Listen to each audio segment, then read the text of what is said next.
Hello everyone, in this video we will cover the section 2.3. In this section we will model some problems by using the first ordinary differential equations like the first section of the chapter 1. Differential equations are of interest to non-mathematicians primarily because of the possibility of using them to investigate a wide variety of problems in the physical, biological, and social sciences. One reason for this is that mathematical models and their solutions lead to equations relating the variables and parameters in the problem. These equations often enable you to make predictions about how the natural process will behave in various circumstances, and also it can be used for the prediction and the forecast.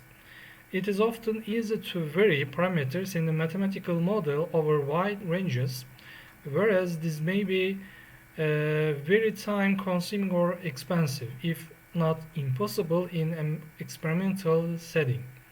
Nevertheless, mathematical modeling and experiment or observation are both critically important and have somewhat complementary roles in scientific investigations. Mathematical models are validated by comparison of their predictions with experimental results. On the other hand, mathematical analysis may suggest the most promising directions to explore experimentally, and they may indicate fairly precisely what experimental data will be most helpful. Therefore, we will sometimes use first-order differential equations to model a problem for finding the necessary information about the problem. So first we should remember in applied science the derivative of some quantity represents the rate of change of this quantity, which is written as dy over dt with respect to time. Also it represents the slope of the tangent line to the graph y is equal to y of t at the point t y, if you remember. And a mathematical description of a real-world system is called a mathematical model. In engineering, mathematical models are almost used for every problem that have some experimental data. For example, a tank initially contains 120 liters of pure water. A mixture containing a concentration of gamma gram over liter of salt enters the tank at a rate of 2 liters over minute, and the well-stirred mixture leaves the tank at the same rate. Find an expression in terms of gamma for the amount of salt in the tank at any time t. Also find the limiting amount of salt in the tank as t goes to infinity. And after a long time, what is the amount of the salt in the tank? Which is the second question. So if we want to draw the picture of this problem graphically, so let's say this is a tank, and at the beginning we have 120 liters of pure water, namely there is no salt at the beginning. 120 liters water, pure water.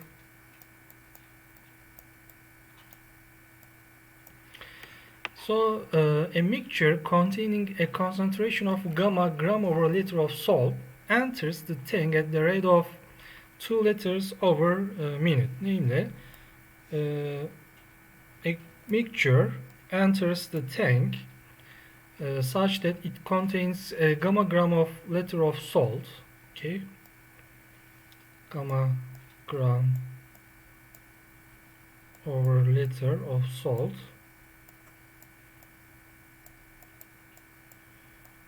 at the rate of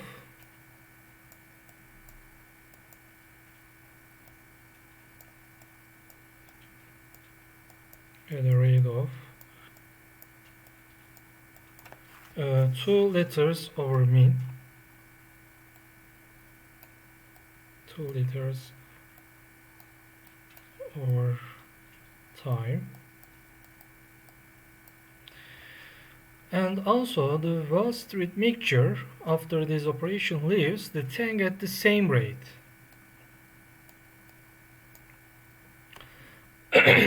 Namely, we don't know the amount of the salt leaving in the tank.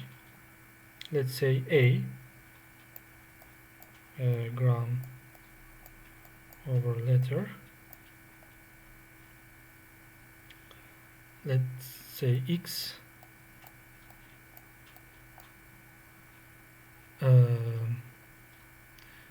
or let's do not say anything, gram over liter, and we have the same rate for the amount of mixture leaving in the tank at the same time. Therefore we write again at a rate of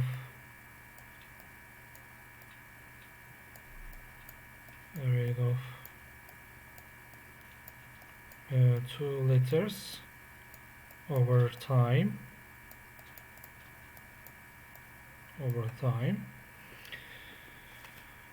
So this is the picture of the problem.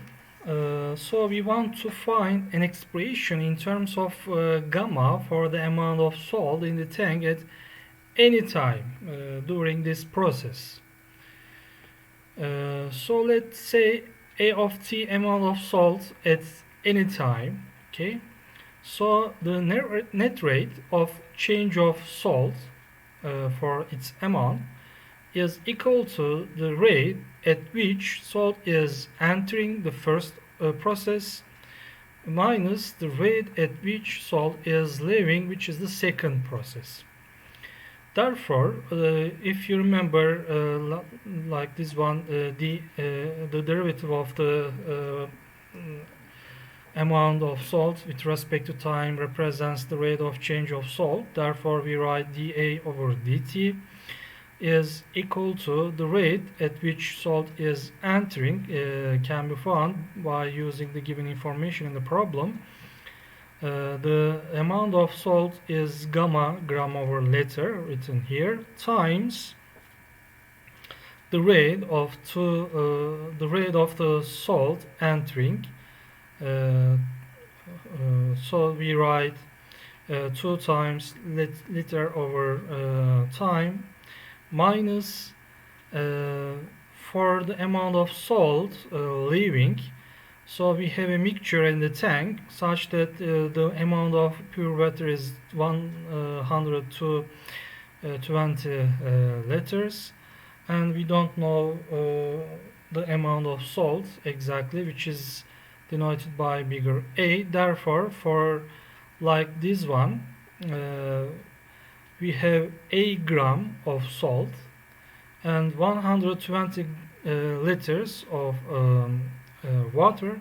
Therefore, we write A over 120 for the amount of salt.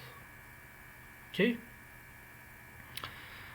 Times the rate is the same, therefore you write 2 liter over time.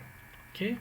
Therefore, we obtain a first order differential equation given by dA over dt is equal to 2 times gamma minus 2 over 120 becomes 60. So we have from the second term 1 over 60 times A, and at the beginning the amount of salt is 0 because at the beginning we have 120 liters of pure water in the tank. So we write A of 0 is equal to 0. So we have an initial value problem. This is the model of the given problem in the example, which is stated by using the first order differential equation. So after solving this differential equation, so we can find a function which is the solution of differential equation, which represents the amount of salt at any time. Okay, so let's solve this differential equation here. dA over dt is equal to 2 times gamma, which is a number, minus A over 60, capital A over 60. So first let's check whether it is separable or not. So from here we can find actually dA over dt is equal to 120 gamma. To get a common denominator, we multiply this one by the denominator of the second term, minus A over 60, and from here we can write dA over A minus, namely we change the places of the terms in the numerator, and therefore we will get minus in the numerator here. A minus 120 gamma. To make easier the calculation, we do this process, is equal to minus 1 over 60 dt. Okay, so from here, if you remember the formula, the integral of 1 over ax plus b dx is equal to ln ax plus b over a plus the integral constant. So according to this formula, we have number 1 for a, and b is minus 120 times gamma. So we write ln a minus 120 times gamma is equal to the integral of the right hand side is minus t over 60 plus the integral constant. And by taking the exponential of both sides of the equation, we obtain a minus 120 gamma is equal to e to the power minus t over 60 times, so we will have e to the power c, which is another version of constant, which can be written as c1. Okay, that's it. So here we have a of t is equal to 120 times gamma plus e to the power minus t over 60 times c1, and we know the initial condition of the problem, which is a of 0 is equal to 0. Therefore, writing 0 for the independent and dependent variables, so we have 0 is equal to 120 times gamma. E to the power 0 is 1, so we have c1. From here, c1 is equal to minus 120 times gamma. So the exact solution of the problem, namely the amount of salt in the tank at any time, can be found by finding the value of this function, which is the solution of the first order differential equation, and this is the model of the problem. So you see, by using the first order differential equations, we find the solution of the problem,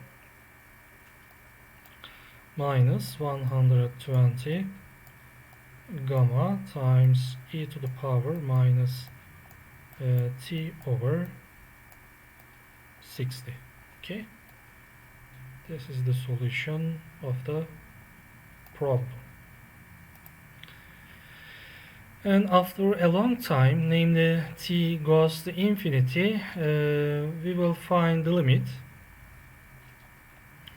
Actually, we find the equilibrium solution of the problem actually after a long time. So when we take the limit of this function as t goes to infinity, you know, e to the power minus t over 60 is actually 1 over e to the power t over 60. Therefore, the limit of this one will be 0. Therefore, the limit of a of t is equal to 120 gamma as t goes to infinity.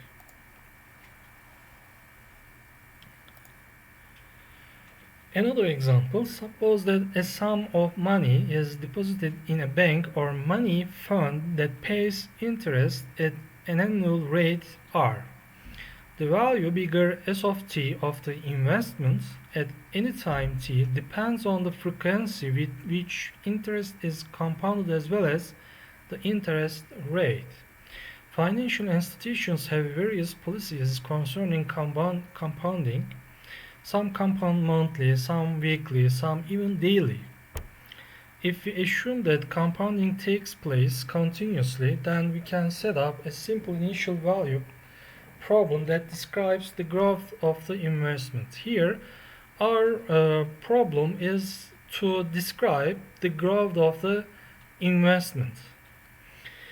So the rate of change of the value of the investment is ds over dt, namely we take the derivative of the value s of t of the investment with respect to time, and this quantity is equal to the rate at which interest accrues, which is the interest rate r times the current value of the investment. Therefore, we write ds over dt is equal to r times s, because according to the given information, the rate is equal to r, so we write ds over dt over s is actually equal to r. So from here we obtain this one. So this is the differential equation that governs the process. Suppose that we also know the value of the investment at some particular time, and at the beginning the value of the investment can be given as 0. Okay. After solving this differential equation and using this initial value, so we can find the value of the investment at any time for the problem. Okay. So we have an easy first order differential equation. So the capital S over dt is equal to r times s. So it is a separable differential equation like the first one. Therefore, we can use the method of separation of variables. So we write ds over bigger S is equal to r times dt. We have the same variable on the left hand side of the equation. So the integral of this is equal to ln s. The right hand side becomes rt plus c, which is the integral. So taking the exponential of both sides of the equation, so we obtain bigger S is equal to e to the power rt plus e to the power times e to the power c, which is written as c1. This is just a constant. Therefore, we can write directly any letter. And we know its initial value, namely s of 0 is equal to s0. So writing 0, the left hand side becomes, this is the function of the time actually, and this is the solution, the general solution of the differential equation. Therefore, writing 0 for t and s0 for s, we get s0 is equal to e to the power 0 is equal to 1, so we have c1. So bigger S of t becomes s bigger as 0 times e to the power r times t. Okay, so this is the value of the investment at any time. Okay, by using the first order differential equation, easily we can find a function of time which represents the value of the investment. Therefore, a bank account with continuously compounding interest grows exponentially, since we have an exponential function for the solution of the problem. Okay, such equations like these examples, we can model a lot of problems by using the differential equations. Thank you very much.